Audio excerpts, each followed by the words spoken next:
15 साल बाद कांग्रेस की सरकार बनी और मुझे 15 महीने मिले। 15 महीनों में से 2.5 महीने तो आचार संहिता और लोकसभा चुनाव में गए। काम के लिए मेरे पास केवल 12.5 महीने थे। मुझे इस पद का दुख नहीं है कि ये पद नहीं रहा। मुझे इस बात का दुख है कि मैंने योजनाएं शुरू करी थी वो आगे नहीं बढ़ पाई। जो मैं शुरू करना चाहता था वह शुरू नहीं हो पाई। ये मुझे इस बात का दुख है क्योंकि मध्य प्रदेश को मैं एक नई दिशा देना चाहता था और मैं चाहता था कि मध्य प्रदेश में विश्वास हुए, मध्य प्रदेश अपने देश का हॉर्टिकल्चरल राजधानी बने, हमारी कृषि क्षेत्र में नई क्रांति आए, हमारे जो मेट्रो था ये मेट्रो का काम तेजी से चले और ये चलना शुरू हुआ था। हमारे गौशाला का प्रोग्राम बड़ी तेजी से शुरू हुआ था, ये चल रहा था, ये भी इसका जो कंप्लीशन था नहीं था। एंटी माफिया मूवमेंट जो हमने शुरू किया था, शुद्ध का युद्ध जो शुरू किया था, इन चीजों को मैं एक रास्ते पर लाना चाहता था। कहीं हम सफल हुए, कहीं हम असफल हुए, पर मेरे पास केवल 12.5 महीने थे। 15 साल बाद मेरा प्रयास था कि टेलीविजन की सरकार से एक विजन की सरकार बने और ये मैं सिद्ध करना चाहता था कि मुंह चलाने में और प्रदेश चलाने में बहुत अंतर है। हमारा क्या प्रयास था? आज मेरे से प्रश्न पूछे जाते हैं, 15 साल जो रहे, प्रश्न पूछते हैं स्वास्थ्य सुविधा के बारे में, तरह तरह के प्रश्न पूछते हैं। मेरे पास तो केवल 15 महीने थे। जो 15 साल रहे वो 15 महीने का आज हिसाब मांग रहे हैं मेरे से। हमने शुरू किया था किसान फसल ऋण माफी योजना और इसकी बड़ी आलोचना हुई, पर ये आंकड़े स्पष्ट है और फिर से मैं दोहराना चाहता हूं कि जिन किसानों का कर्जा माफ हुआ ये हवा में नहीं हुआ, ये कागजों में नहीं हुआ। हर किसान, उसका गांव, उसका टेलीफोन नंबर आज मौजूद है। ये सब इसके आंकड़े ये इंटरनेट पर हैं और आप में से भी जो चाहे इसको प्राप्त कर सकता है। पहले फेज में हमारा प्रयास था कि जो परफॉर्मिंग एसेट्स थे, जो चालू खाते थे, उनका 50,000 रुपए तक का माफ किया जाए। कितनी बड़ी चुनौती थी ये कर्ज माफ की। केवल कह देना कि कर्ज माफ हो जाएगा, इससे कर्जा माफ नहीं होता। कैसी प्रक्रिया अपनाई जाए, कैसे नियम बनाए जाए।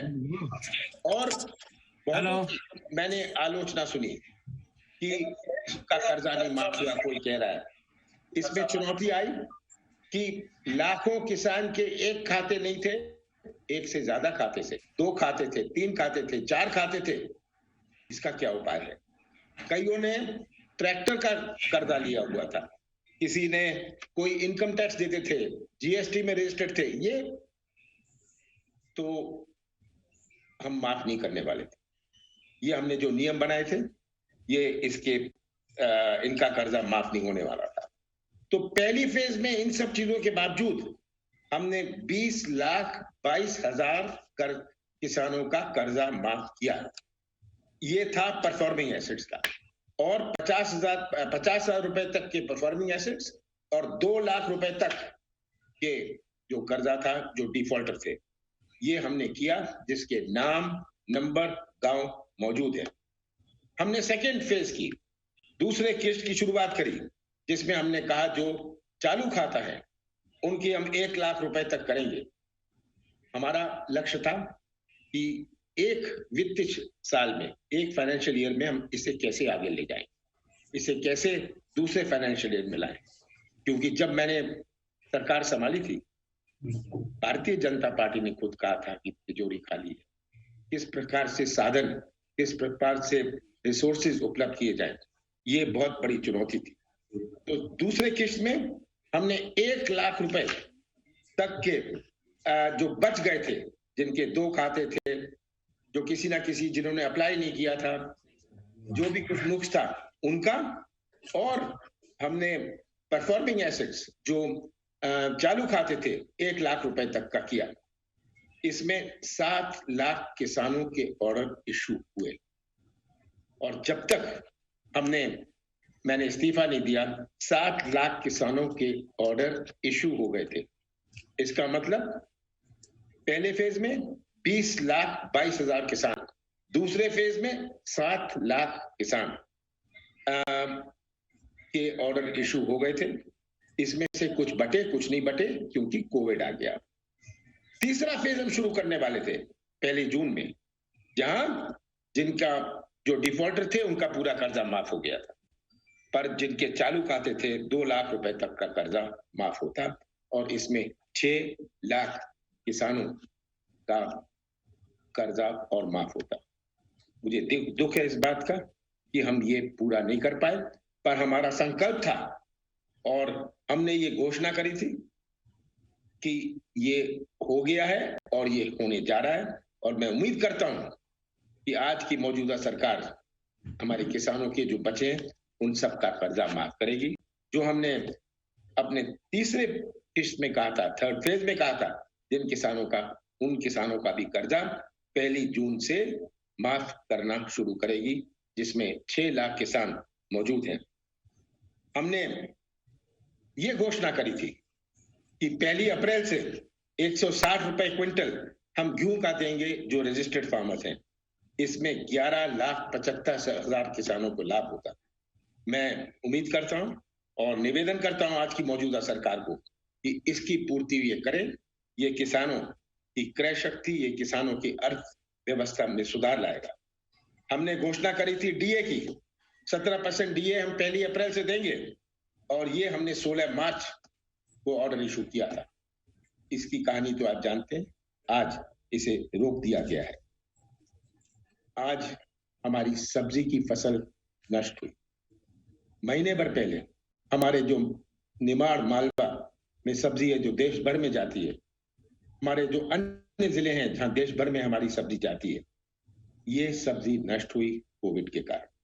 और इन किसानों की जिनकी फसल नष्ट हुई है, जिनकी एक फसल जो मेकअप नहीं हो सकती, ये प्रोडक्शन नहीं है, ये फसल है जो कभी मेकअप नहीं हो सकती, जिन किसानों का लागत भी वो नहीं आ पाया, इन किसानों का क्या होगा। अब गेहूं की खरीदी शुरू हुई, और मुझे दुख इस बात का है कि अभी केवल 33% गेहूं की खरीदी हुई है, और इसमें से भी जो बैंक का कर्जा था उनका, जो बाकी कर्जा था, वो उनसे वसूला जा रहा है।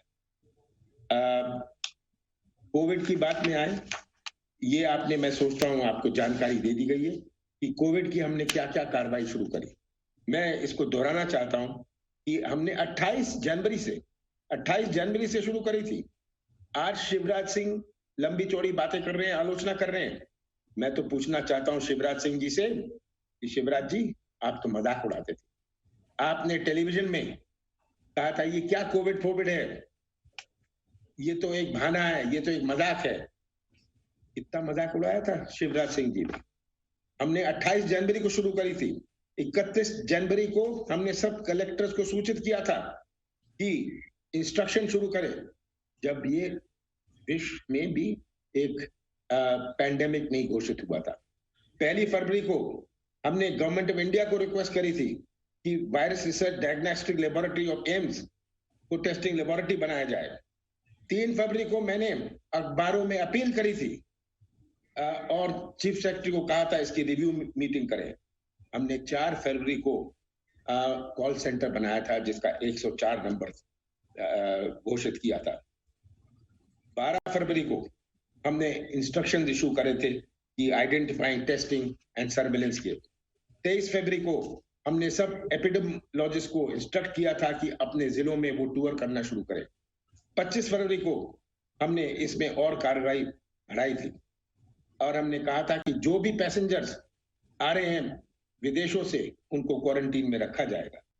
7 मार्च को 6 मार्च को आईफा जो होने वाला था, हमें तो पता नहीं था, किसी को नहीं पता था इतना गंभीर हो जाएगा। हमने आगे का सोचते हुए आईफा को कैंसिल किया। 7 मार्च को हमने सब सिविल सर्जन को एम्पावर किया कि वो डिस्ट्रिक्ट लेवल में जो एमपी पब्लिक हेल्थ एक्ट है उसके अंतर्गत उसको पावर दी जा रही है। 11 मार्च को हमने और लैब्स को आइडेंटिफाई किया जो कोरोना टेस्ट कर सकते हैं, गवर्नमेंट हॉस्पिटल कौन से कर सकते हैं। मैंने खुद मीटिंग करी 5 और 13 मार्च, और भारतीय जनता पार्टी तो पार्लियामेंट चला रही थी 23 मार्च तक, गवर्नमेंट गिराने का प्रयास कर रही थी, मजाक उड़ा रही थी, ये भारतीय जनता पार्टी कर रही थी। और आज शिवराज जी चिल्ला चिल्ला के कहते हैं कि हमने क्या किया। कितनी बड़ी चुनौती इस कोविड से हुई है, कितनी बड़ी चुनौती इस कोविड से हुई है। आज हमारे अर्थव्यवस्था प्रदेश की चौपट है, देश की तो चौपट है, मैं देश की बात नहीं करना चाहता हूं। हमारी आर्थिक गतिविधि कितनी घटी है। आज जो मजदूर हुए, जो छोटा व्यापारी हुए, जो छोटा दुकानदार हुए, हमारे उद्योग से जुड़े हुए जो ट्रक हैं, जो बस हैं, जो ढाबे हैं, ये आर्थिक गतिविधि कैसे इतनी कम हुई है और इसका क्या प्रभाव पड़ेगा पूरे प्रदेश में अगले 1-2 सालों में। हमारे कितने लाखों करोड़ों हमारे नौजवान जो आज बेरोजगार घूम रहे हैं। मैं तो रोजगार की बात करता था, मैं तो बात करता था कि किस प्रकार हम मध्य प्रदेश में एक विश्वास उत्पन्न करें, हम मध्य प्रदेश का एक नया चेहरा बनाएं। आज ये अर्थव्यवस्था और आर्थिक गतिविधि जो चौपट हुई है, ये बहुत बड़ी चुनौती है। जो सैलरीज और वेजेस हैं, जो तनख्वाह है, जो मजदूरों की तनख्वाह है, जो छोटे छोटे कर्मचारी हैं हर कंपनी में, हर व्यापार में, आज गवर्नमेंट इनकी तनख्वाह दे। केंद्र सरकार ने बड़ी घोषणाएं करी है। घोषणाएं की राजनीति बहुत आसान होती है, ये टेलीविजन की राजनीति बहुत आसान होती है। जो घोषणाएं करी है, इसका क्रियान्वयन, इसकी डिलीवरी कैसे हो, ये आज चुनौती है हमारे सामने। आज हमारे जो बिजली के बिल है, पानी के बिल है, इनको हम अगले 3 महीने तक माफ करें। आज जो हमारा टैक्स है, आज जो हमारा म्युनिसिपल टैक्स है, अन्य प्रकार की जमीनों पर टैक्स है, इनको माफ किया जाना चाहिए कुछ महीनों के लिए। जो छोटे व्यापारी हैं, जो छोटे उद्योग हैं, उनका 1 करोड़ रुपए तक का जो ब्याज है, 1 करोड़ का जिसका कर्जा है, उसका जो ब्याज है, इसे भी माफ कर देना चाहिए। आज हमारा मक्का हुई, आज मक्का का रेट 1100 रुपए पहुंच गया है। आज हमारा किसान बेच नहीं पा रहा है समर्थन मूल्य में हमारा गेहूं, तो हमारा छोटा व्यापारी जो किराने की दुकान है गांव में, उसका क्या होगा, उसके व्यापार का क्या होगा, जो ट्रैक्टर चलाता था, जो मजदूरी करता था, उसका क्या होगा। ये आज चुनौतियां हमारे सामने। और मैंने तो अखबारों में पढ़ा कि राशन शॉप में राशन नहीं है, पर शराब की दुकानें खुलने वाली है। राशन की दुकानें नहीं चल पाएंगी, पर शराब की दुकानें जरूर चल पाएंगी। ये आज मैंने अखबारों में पढ़ा है। मुझे इसकी बड़ी चिंता है, मध्य प्रदेश के आगे आने वाली पीढ़ियों की बड़ी चिंता है। हमारे बुजुर्गों ने तो बुरा समय देखा है, युद्ध देखा है, उन्होंने सब चीजों से मुकाबला किया है और हमारे बुजुर्ग, हमारे समाज ने उसे जीता है। पर आगे आने वाली पीढ़ी, आज का नौजवान, आज आपने देखा टेलीविजन पर, आपने फोटो देखी, किस प्रकार के बच्चे 18, 19, 20 साल के मजदूर विभिन्न प्रदेश से आज भटकते हुए वापस आ रहे हैं। आज इन मजदूरों, जो माइग्रेंट लेबर है, हमारी लेबर पूरे देश भर में है, कोई व्यवस्था नहीं। 24 मार्च को ये घोषित किया था, आज तक इसकी ये हो जाएगा, बस चल जाएगी, रेल चल जाएगी, पर जो शासकीय भूमि पर अतिक्रमण का निर्माण कार्य करने वाले, मैं खत्म कर लूं, आप बीच में बोलना चाहते हैं। कलेक्टर ने इसके लिए एसडीएम और तहसीलदार को निर्देश दिए। अपना माइक म्यूट कर लें, बाकी के सभी लोग प्लीज। 5 साल के लिए मजबूत है और सरकार नहीं गिरेगी। तो मेरा ये सवाल है उनके इस दावे का और उनके इस भरोसे को लेकर, आपने भी दावा किया था कि सरकार नहीं गई, और कल परसों आज तक में ये बात आई, आज तक चैनल में ये बात आई कि आपने भरोसा कर लिया, वो गलत था, जिसकी वजह से सरकार चली गई। तो क्या आप मानते हैं कि आपने झूठा भरोसा कर लिया था विधायकों पर? सबसे पहली चीज है जो आज तक ने कहा है ये बहुत गलत है और इसका मैं खंडन करता हूँ। 4 पत्रकार मुझे साथ साथ मिले थे, पता नहीं उनमें से कोई यहाँ मौजूद है या नहीं है, वो गवाह है। इन्होंने ऐसी कहानी बना दी कि मैंने कहा दिग्विजय सिंह ने का जजमेंट गलत था। मेरा जजमेंट गलत था। दिग्विजय सिंह के भी अंदाज में ऐसी बात थी, मेरे अंदाज में भी ऐसी बात थी कि ये नहीं जाएंगे। मुझे कभी विश्वास नहीं था कि हमारे कांग्रेस के विधायक या कोई भी विधायक इस प्रकार के प्रलोभन और इस प्रकार के सौदे में जाएगा। बात बड़ी लंबी हो गई थी, मैं तो कह रहा हूं मेरे से बात करते थे पर मुझे विश्वास नहीं था। तो दिग्विजय सिंह ने जैसे विश्वास था उन पर, वैसे दिग्विजय सिंह का विश्वास दे दें। आज भारतीय जनता पार्टी के वहां के स्थानीय नेता जो भारतीय जनता पार्टी का झंडा लिए 20, 30, 40 साल से खड़े थे, उनका भविष्य कहां जाएगा? वो क्या कितनी लगन से वो काम करेंगे और उनसे कैसी उम्मीद करनी चाहिए, कैसी उम्मीद करनी चाहिए? तो ये आज सबसे बड़ी बात है। मुझे कोई चिंता नहीं है उपचुनाव के बारे में। मैं मनोज शर्मा जी अगर हो न्यूज 18 से हमारे, मनोज शर्मा जी हैं? मनोज शर्मा जी हो तो जी मनोज जी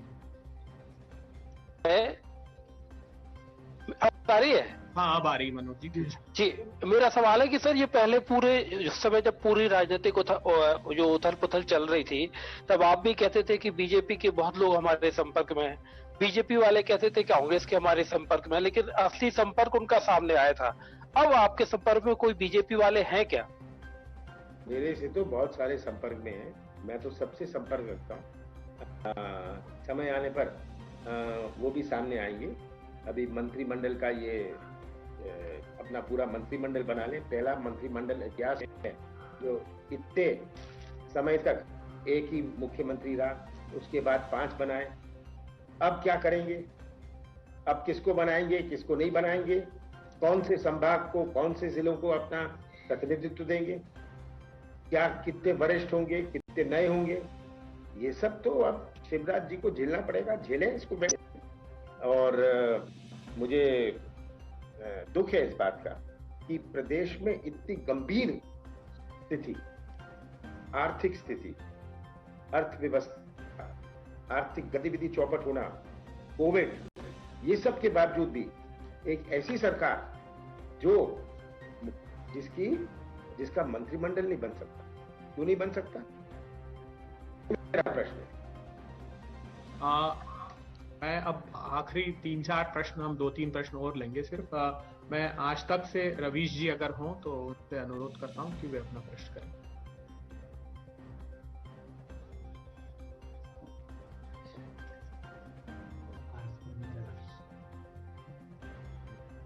रवीश जी? हाँ, अनुराग मालवीय अगर हमारे साथ हो, अनुराग जी आप अपना प्रश्न करें।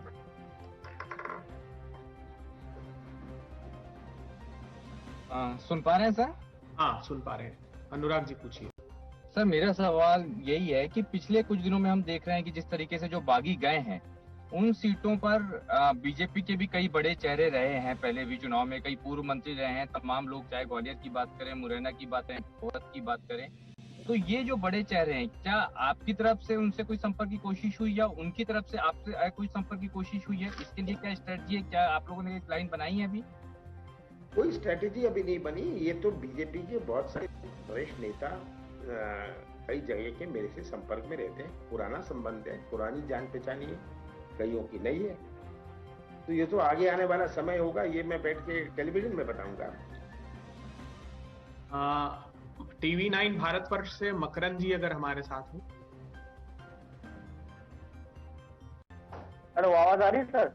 हाँ आ रही है मकरंद जी, आप अपना पूछिए।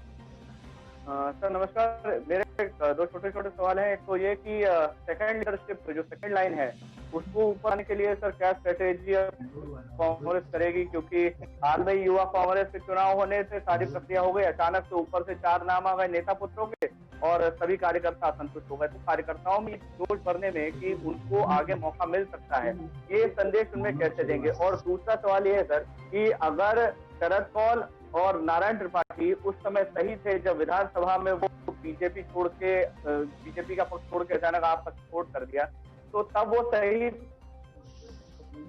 थे और अब ये 22 गलत थे। तब कांग्रेस ने बहुत उत्साह दिखाया था कि 2 लोग उनके हमारे साथ हो गए। देखिए, 2 लोग की बात छोड़िए, ये 2 लोग आते तो कोई फर्क नहीं पड़ने वाला, क्योंकि 22 विधायक चले गए और उन्होंने यही सोचा। हमारे बीएसपी के थे और समाजवादी के थे, वो भी जानते थे कि उन तीनों की वोट से कोई फर्क नहीं पड़ने वाला, तो वो स्वतंत्र थे। और कईयों ने मेरे से बात करी थी, ये सोचना कि ये सब चले गए, आगे आने वाले समय में देखिएगा, अभी तो ट्रेलर हुआ है, पूरी पिक्चर का इंतजार करिए।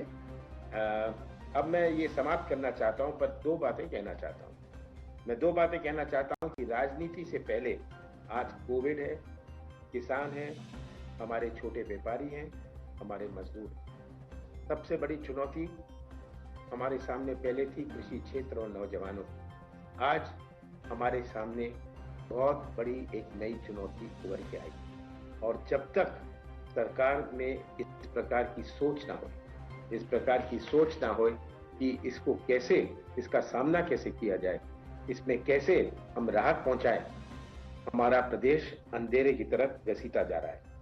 मुझे, जैसे मैंने कहा, दुख नहीं है इस पद का, मुझे उस बात का दुख है। मैं दोहराना चाहता हूं कि बहुत सारी चीजें जिसकी शुरुआत करी थी उसका अंत नहीं हो पाया, वो आगे नहीं बढ़ पाई, और बहुत सारी चीजें जो मैं शुरुआत करना चाहता था वो नहीं हो पाई। पर मुझे भी इस पद को छोड़कर कुछ राहत मिली है। पहले 8 दिन का मेरा हफ्ता हुआ करता था, अब 7 दिन का हफ्ता होता है। मुझे इस बात की खुशी है।